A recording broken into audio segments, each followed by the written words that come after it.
Estoy muy contento de estar en CAE, los vínculos de Panamá con el CAE son muy profundos, también de personas nuevas llegadas que estudiaron en este instituto, y compartir este momento con ustedes para mí es muy especial. Primero, empiezo por la edad del CAE, 54 años, porque es mi edad, 54 años. ¿Y por qué siento que ese número es importante? Porque la vida uno lo marca mucho por dónde estaba uno entre unos 13, 14 hasta los 18 años, porque es la época en que uno se va poco a poco distanciando, formando su criterio propio.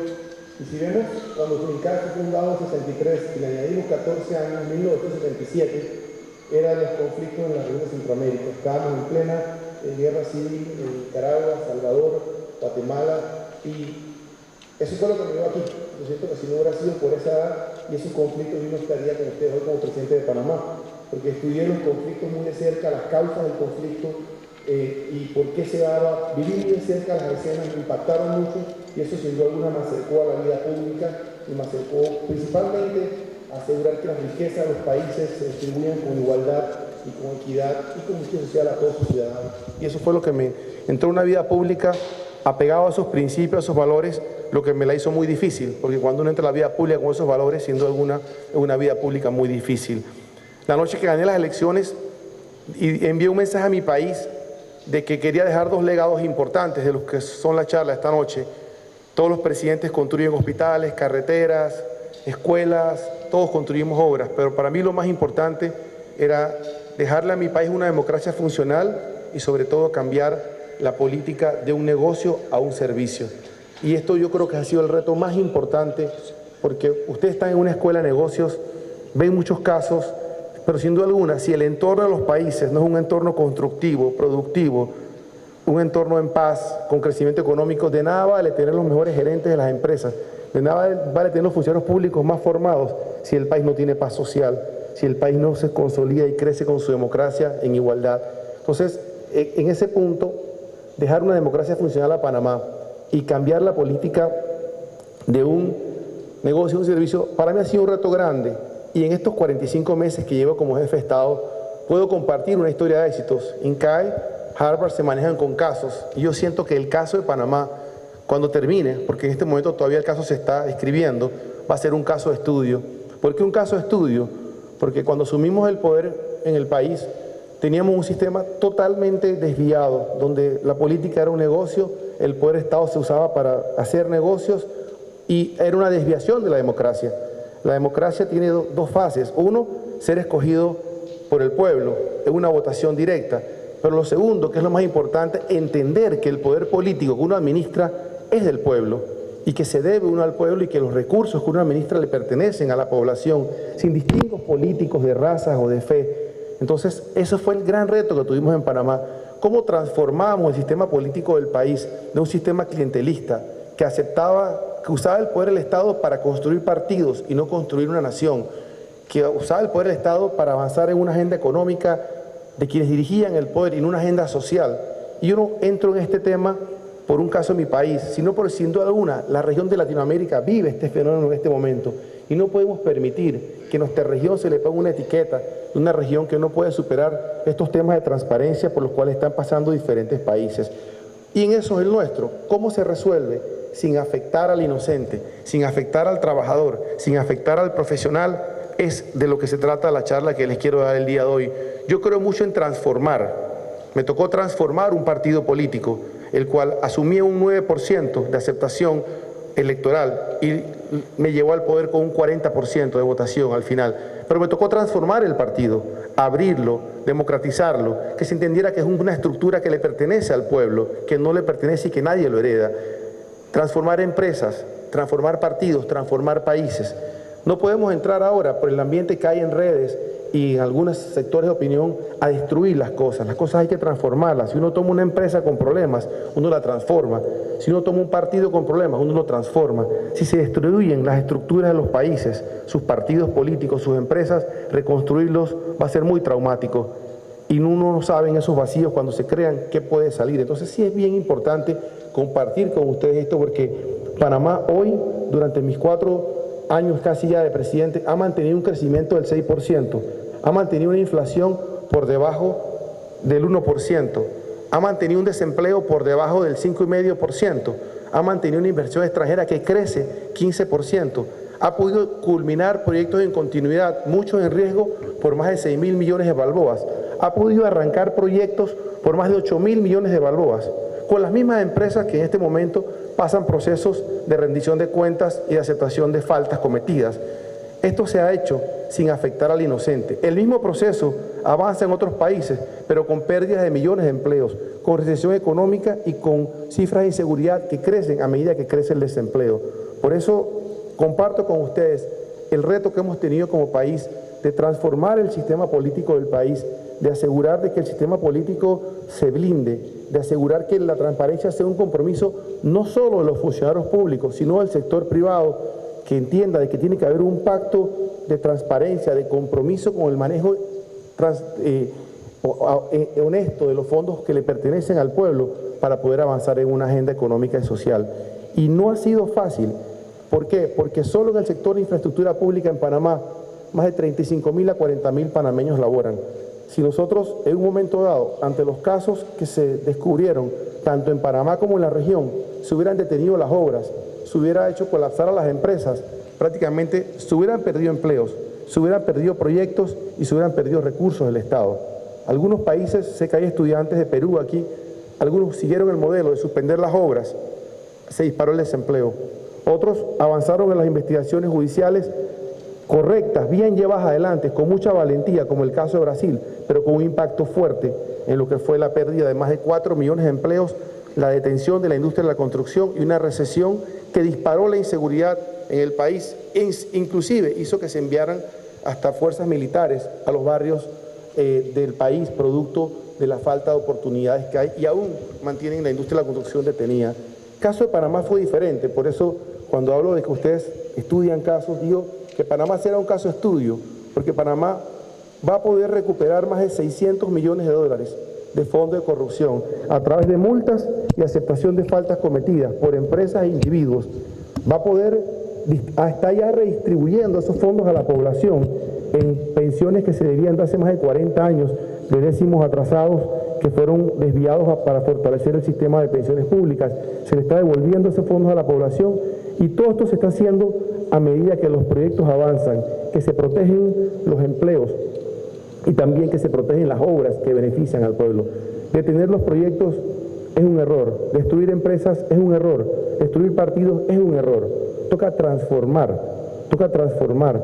Y para transformar, primero toca aceptar responsabilidades y luego avanzar en una agenda país y poder cerrar ese capítulo que de una forma u otra se quiere desviar por parte muchas veces de opinión pública a nuestra región y poner una etiqueta. Problemas de falta de transparencia los han tenido las empresas más grandes de Europa. Han rendido cuentas, han pagado sus multas y han seguido adelante. No se han destruido las empresas y no ha perdido el inocente. Proteger al inocente es importante. ¿Quién es el inocente? El ingeniero, el arquitecto, el contable, el trabajador, todos los que trabajan en una empresa que no tienen nada que ver con las situaciones que se han dado de temas de transparencia en Latinoamérica. Y si uno ve cómo cada país lo ha manejado, el modelo nuestro, apegado a las leyes del país, separando la investigación judicial de la protección de la fuente de empleo, de la obra y el recurso del Estado, va a ser un modelo exitoso, porque al final vamos a llegar a conseguir el objetivo de que exista la certeza de castigo, que no exista la impunidad, que exista la rendición de cuentas, pero que no se afecte al inocente, que no se afecte el empleo. No ha sido un proceso fácil, porque en el caso de unos países, en portugués hay un dicho que se dice: se cura doença matando doente, se cura la enfermedad matando al paciente. Los panameños decidimos hacerlo de otra manera, proteger la economía, proteger el empleo, proteger las obras y asegurar entonces que con todo el respaldo y la autoridad política y sobre todo la autoridad moral de una institución fuerte como es el Ministerio Público de nuestro país, se avanzaron los procesos de investigación para que se rindiera cuentas en los diferentes casos. No ha sido fácil, ha sido una transformación profunda en el país, pero lo más importante es que hoy nos podemos parar aquí con ustedes y decirles que Panamá avanza en ese compromiso y sobre todo en esa rendición de cuentas sin afectar nuestra economía y sin afectar los empleos. Panamá tiene una inversión pública en este momento debido a, así como les conté del 77, ese mismo año se firmaron los tratados Torrijos-Carter. Con esos tratados el canal regresó a Panamá en el 2000. Hoy el canal aporta 1.700 millones de dólares al año al Estado panameño. Con esa inversión, en los últimos 18 años, Panamá ha podido llevar adelante obras de infraestructura por más de 16.000 millones de balboas que han cambiado nuestra ciudad y nuestro país. Hospitales, centros masivos, centros de educación, centros de transporte masivo, escuelas, carreteras, sanidad básica en el país, proyectos de vivienda. Toda esta inversión pública, sin duda alguna, es un motor importante de la economía del país. ¿Pero qué problema enfrentamos nosotros? Que prácticamente una gran parte de los contratistas públicos, que son los proveedores de servicio al Estado, habían sido desviados a cosas irregulares por la administración anterior. Teníamos que separar eso, y si desmantelábamos esa capacidad instalada de construcción de obras públicas, deteníamos la construcción en el país por casi más de 18 meses a 24 meses, hasta que se instalaran nuevas capacidades, enviábamos a la lista de desempleo a más de 30 a 35 mil trabajadores y perdíamos casi más de miles de millones en las obras que ya se habían dado en avance. Tocó mucha valentía poder tomar la decisión, pararse enfrente de un país y decir las obras tienen que continuar, los empleos tienen que preservarse, llamar a las empresas que cometieron errores, que hicieran sus acuerdos con el Ministerio Público y separar lo que es la administración, el ejecutivo del órgano judicial, que es el que le toca hacer la investigación. Esto es una transformación muy profunda, pero se logró el objetivo y hoy ustedes visitan Panamá, van a ver un aeropuerto que se culmina en el mes de octubre, una inversión de más de 1.000 millones de balboas y un aumento de la capacidad de pasajeros en tránsito de 15 millones a 25 millones de pasajeros. Van a ver una línea 2 del metro que se termina en enero para la Jornada Mundial de la Juventud con la visita del Papa Francisco, que va a servir a más de 500.000 personas que viven en el sector este de la ciudad y a más de 300.000 peregrinos que vendrán a Panamá de 192 países. Van a ver la culminación de importantes hospitales, carreteras, potabilizadoras, escuelas, todas de una forma u otra estaban siendo construidas por empresas que tenían un problema con temas de rendición de cuentas y con temas de transparencia. Entonces, no fue fácil enfrentar a la opinión pública, decir las obras tienen que seguir, tenemos que proteger los empleos, toca avanzar con las investigaciones, buscar el pago de las multas, pero no se puede tocar el desarrollo económico del país. El haber separado esto es como una cirugía de sacar el tumor de la corrupción de un sistema político sin afectar al paciente, sin afectar la economía, sin afectar al país.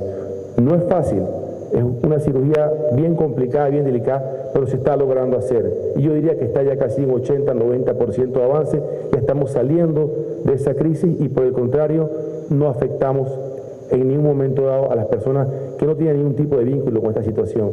Se envió un mensaje claro. Yo, en realidad, cuando me toca ver temas de ideologías políticas, para mí la principal ideología es las soluciones como ingeniero, es encontrar soluciones a los problemas que afectan al pueblo.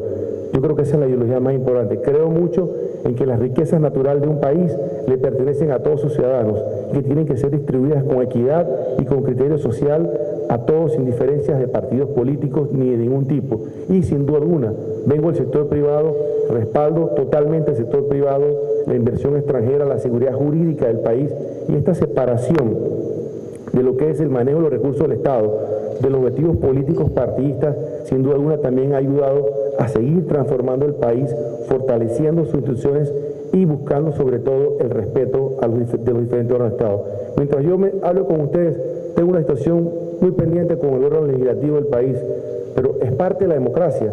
Latinoamérica tiene que seguir fortaleciéndose, vivir su democracia. En Europa los sistemas parlamentarios toma hasta 6 meses a un jefe de Estado formar un gobierno hasta que tenga mayoría parlamentaria, porque eso lo obliga a buscar consenso. En Latinoamérica cualquier diferencia entre dos órganos del Estado se ve como si fuera una crisis. No es tal crisis, es vivir en democracia, es entender que hay un contrapeso al ejercicio. Y este contrapeso que hablo entre los poderes del Estado también tiene que existir entre la empresa privada y el sector público.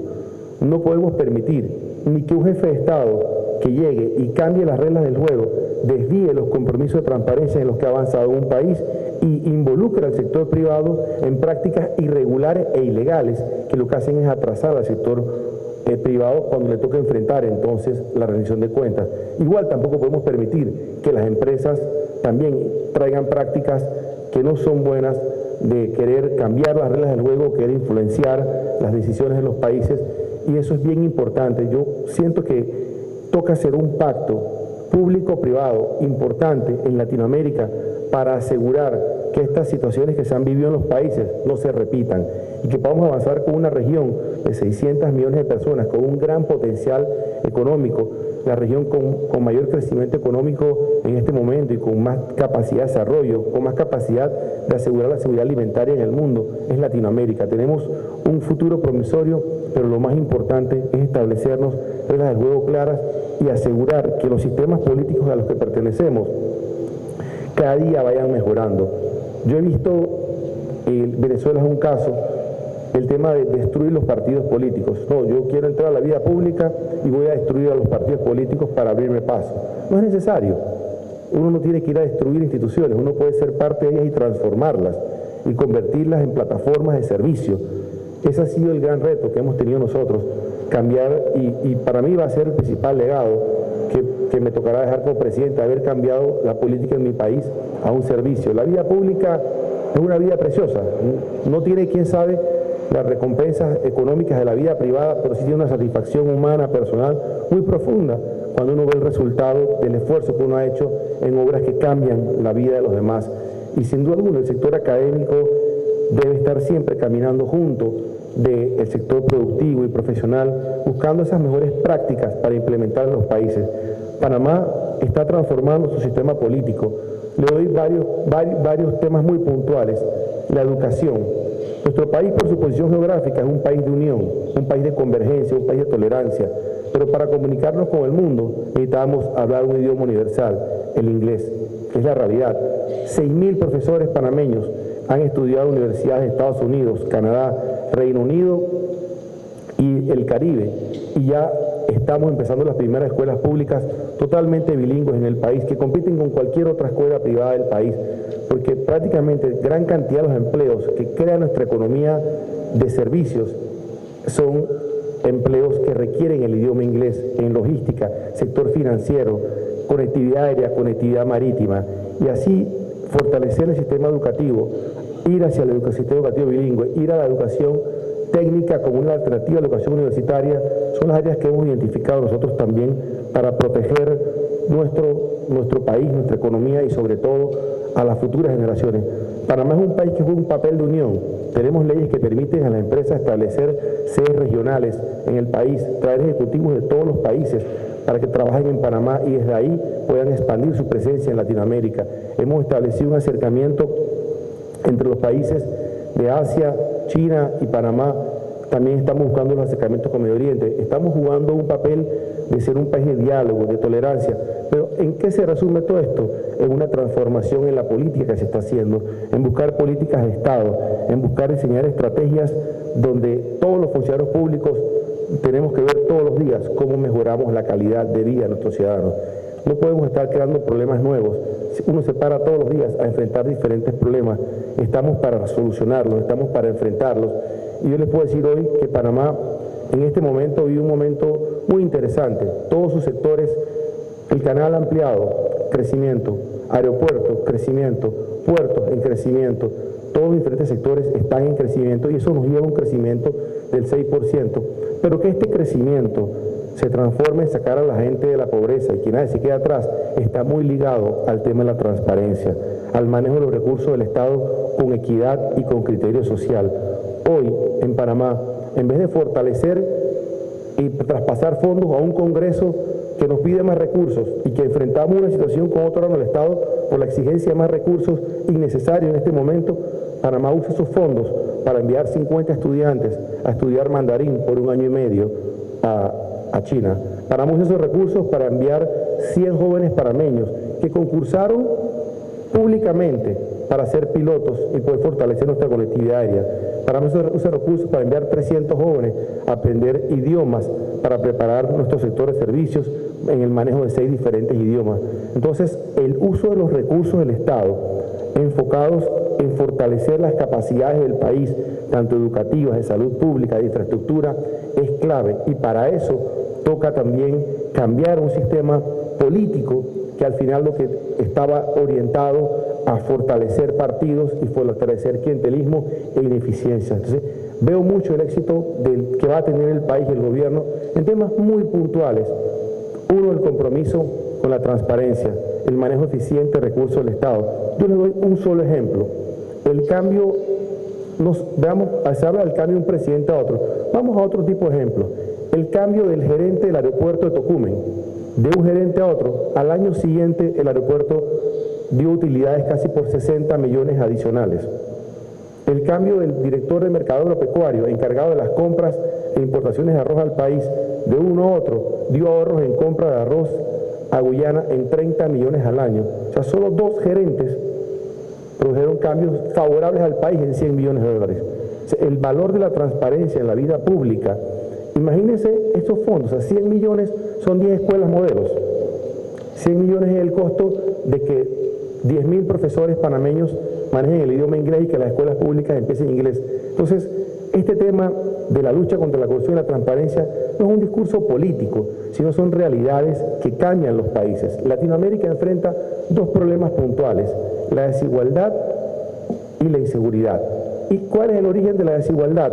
El origen de la desigualdad es la corrupción, el mal manejo de los recursos del Estado en temas que producen movilidad social, invertir fondos en política y no invertirlos en educación, porque es que los fondos son únicos. Si los desvías a política partidista no los tienes para educación. La educación produce movilidad social, la educación prepara a los jóvenes para el futuro. Por ende, el poder administrar los recursos de un país con equidad, con transparencia para todos sus ciudadanos, nos permite luchar contra la desigualdad que sin duda alguna fomenta la equidad, y ese nos ayuda a enfrentar uno de los principales problemas de la región. Y el segundo problema, que es la inseguridad, es medido erróneamente por muchos países. La inseguridad no solo se tiene que medir por cuánta droga se confiscó, por cuántos homicidios hubieron en el país, sin duda alguna, esos son los principales indicadores, pero al final esos son batallas. La guerra se gana asegurando que los jóvenes en los barrios humildes de Latinoamérica vean que el Estado es el camino y no quienes quieren llevarnos por el camino del crimen organizado. Si no ganamos el corazón y la mente de los jóvenes en riesgo en Latinoamérica, no importa cuántos policías contratemos, no importa cuánta droga confiscamos, vamos a perder al final. Y la única forma de asegurar que esos jóvenes vean un mejor futuro está muy ligado al primer pilar que les hablé, que es el tema de la desigualdad. Es inversión en infraestructura en los barrios del país, inversión con transparencia. Pero para todo esto toca transformar la política partidista de los países, toca asegurar que el debate sea de ideas, cómo mejorar la educación, cómo mejorar la economía, cómo crear más empleos, y no un debate que muchas veces se da en nuestra clase política, que es un debate de destrucción entre las diferentes figuras que gobiernan un país. Nosotros en Panamá, mucho se habla de política de Estado, pero toca diseñarlas, ejecutarlas y comprometerse a avanzar en ellas. Hemos dado ejemplos claros de compromiso de política de Estado. Descentralizamos el país, pasamos los impuestos de inmueble que cobra el gobierno, casi más de 500 a 600 millones en mi periodo presidencial, se los pasamos a los gobiernos locales, sin exigirle lealtad política, sino exigirle nada más el manejo transparente de los fondos para fortalecer la gobernanza en las comunidades y que las autoridades electas puedan también entonces atender a la población. Hemos tomado decisiones muy importantes. Todo este tema que les he hablado, de becas, que aquí mismo en el INCAE tenemos estudiantes nuestros, todo en diferentes universidades de Estados Unidos, de Canadá, todo es por concurso público, todo es por concurso, se está participando. O sea, tenemos proyectos de vivienda, estamos construyendo 100.000 viviendas, no se le pregunta a nadie a qué partido político pertenece, por el contrario, se ven criterios sociales puntuales: casa con piso de tierra, casa con paredes de zinc, casa que se cambia, que se hace una casa básica de un proyecto que se llama Techo Esperanza y se le entrega a esa familia. Igual, quien no tenga acceso a la sanidad básica, se hace un censo en toda la población y se le construye una sanidad básica a esa familia. Tenemos sistemas de protección social muy importantes para proteger a los adultos mayores que no tienen jubilación, y también le damos un incentivo a los jóvenes para asistir a la escuela pública hasta secundaria en todos los colegios secundarios del país. O sea, es una inversión masiva en protección social, invirtiendo en las futuras generaciones, hecho con transparencia y sin tener que subirle los impuestos a la población.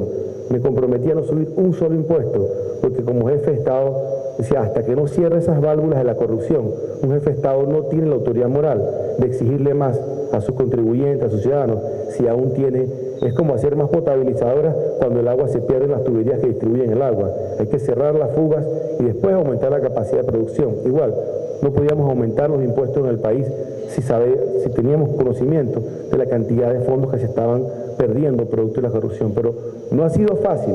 Se enfrentan a estructuras políticas, económicas muy vinculadas a los temas de corrupción. Se enfrentan a unas estructuras mediáticas financiadas y muy vinculadas al tema de corrupción. Se enfrentan a unas estructuras de crimen organizado que al final se mezclan en un solo mundo, pero lo hemos logrado, lo estamos logrando, estamos transformando el país, no estamos ya reconstruyendo barrios, estamos reconstruyendo ciudades completas, como el caso de la ciudad de Colón, una ciudad en el Caribe de Panamá, donde solo en 16 calles operan 27 pandillas juveniles, muy ligadas al tema del narcotráfico hacia Europa, muy rentable en este momento. Sin embargo, el gobierno entró con una inversión de más de 1.200 millones de dólares, la construcción de 5.000 viviendas, una ley de Colón Puerto Libre que va a cambiar la ciudad, una estrategia turística que va a llevar más de 160 a 200 cruceros a esa terminal en Colón, y aunque ha sido difícil el proceso, vamos a ganarlo. Vamos a transformar una ciudad porque transformamos un sistema político enfocando al ser humano como el centro de todo. No es una batalla fácil, pero es una batalla que sin duda alguna la vamos a ganar. Y yo les pido a ustedes, a los jóvenes presentes, entren a la vida pública, entren a la vida privada, que siempre se camine por el camino de la transparencia, del compromiso, el camino de la rendición de cuentas, el camino del servicio a los demás. Yo en la en la secundaria fui formado por sacerdotes jesuitas y siempre le inculcaron a uno el tema de la justicia social, el tema de poner la capacidad de uno al servicio de los demás, y eso fue lo que me trajo a la vida pública. Prácticamente lo que gané en la vida privada por 23 años, lo que logré construir para empresas de mi familia, lo perdí en una sola decisión que se tomó contra mi persona cuando era candidato presidencial por mantener mis principios, mantenerme apegado a los valores que me trajeron a la vida pública, pero al final el pueblo me dio la oportunidad de servirle como presidente y al final, aunque fue una campaña contra toda la fuerza del Estado, una campaña donde enfrenté todo el recurso del Estado en contra de los cambios que quería hacer, no solo logramos ganar la elección, sino que estamos logrando transformar el país, contra mucha resistencia, pero con un objetivo muy puntual y con una energía que es muy fuerte, porque es la alegría del pueblo. Cuando la energía de uno es la felicidad de los demás, la energía entonces es una mina interminable, porque a medida que uno va avanzando en esto y uno va cambiando vidas y avanzando con sus proyectos, entonces uno va recibiendo de una forma u otra esa satisfacción del deber cumplido en una misión que se ha puesto en la vida. Así que, ¿por qué les comparto esto? Porque el tema de la transparencia es un tema de una tendencia global, es un camino irreversible y es el camino correcto. Pero ¿cómo se hace y cómo se implementa? Los países han tomado caminos diferentes. Algunos han tomado el camino del linchamiento, el camino de la destrucción, el camino de querer tener la autoridad moral sobre todos los demás, y no han tomado caminos prácticos de reconocer que habían errores en el sistema de contratación pública, en los sistemas económicos, en las empresas proveedoras del Estado, en la empresa privada, en la estructura pública, y cambiarlo y transformarlo. Panamá lo hizo, Panamá lo está logrando, y el mensaje mío a todos los otros países de la región es que no solo se puede hacer, sino que se puede hacer sin afectar a los demás, sin afectar al inocente, y que al final no podemos, yo entiendo este nuevo mundo de la comunicación, donde a través de las redes sociales todo el mundo opina, y está bien, uno aprende mucho de las redes, y uno escucha, pero al final, cuando uno escribe, uno debe pensar si uno construyó o destruyó. Cuando uno opina, cuando uno aporta, porque al final el tiempo de la vida es limitado y no podemos usar la energía para destruir, tenemos que usarla para transformar. No importa si entremos en una empresa, muchos de ustedes nos van a contratar para ir a gerenciar empresas con problemas, muchos entrarán a la vida pública a enfrentar problemas. Mi consejo es: transformen, nunca piensen en destruir, mejor es construir sobre lo que se tiene, sacando los errores y sacando las malas prácticas, que sencillamente destruir. Para destruir es muy fácil. Si nosotros vemos estas estructuras, para demolerlas no se necesita ser muy profesional. Llega una máquina con un operador que probablemente no gane mucho y la puede destruir, la destruye. En 3, 4 días 2 máquinas destruyen esta estructura. Construirlas es el problema. Y nosotros estamos para construir países, construir democracias, construir sociedades en paz, construir, ¿por qué no?, reconstruir partidos políticos. Este esquema y veamos el ejemplo de Venezuela, un ejemplo claro. Se destruyó la clase política, se destruyó las estructuras políticas y ahora vemos lo que hay. 4 millones de personas que abandonaron su país, prácticamente no tienen crecimiento económico, no tienen generación de empleo, se atentó contra el sector privado, no tiene inversión extranjera, una crisis que pasó de una crisis política, económica, social, ahora una crisis humanitaria que se puede profundizar. Entonces, el mensaje que les tengo muy puntual es ese: construyan. Ustedes aquí, no importa si estén haciendo maestría en finanzas, administración de empresas, cogiendo un curso gerencial, todos ustedes pueden ser arquitectos del futuro de sus sociedades, de sus familias, de ustedes mismos, de sus países. Transformen, construyan. Nunca usen la energía para tratar de destruir o desmotivar, sino para construir. Panamá vive momentos muy interesantes. Nosotros estamos por recibir en este año, todo indica, visitas importantes. Es posible la visita del presidente de China a Panamá este año. La JMJ es un hecho, donde tenemos más de 300.000 visitas. Se fortalece la conectividad aérea del país. Tenemos un vuelo directo entre Panamá y Asia, y China y Beijing específicamente, que inaugura en las próximas semanas. Estamos trabajando una conexión nueva con Dubái, con los Emiratos. Estamos acercando diferentes regiones. Estamos inaugurando una nueva planta de gas, casi de 350 megas, una inversión de más de 1.000 millones en los próximos meses. Aeropuerto, estamos inaugurando un nuevo puerto en el Pacífico. Estamos iniciando los estudios de factibilidad para la construcción de un tren entre Panamá y la frontera con Costa Rica. Guardamos esperanza de que podamos continuar hacia Costa Rica y luego hacia la integración de Centroamérica.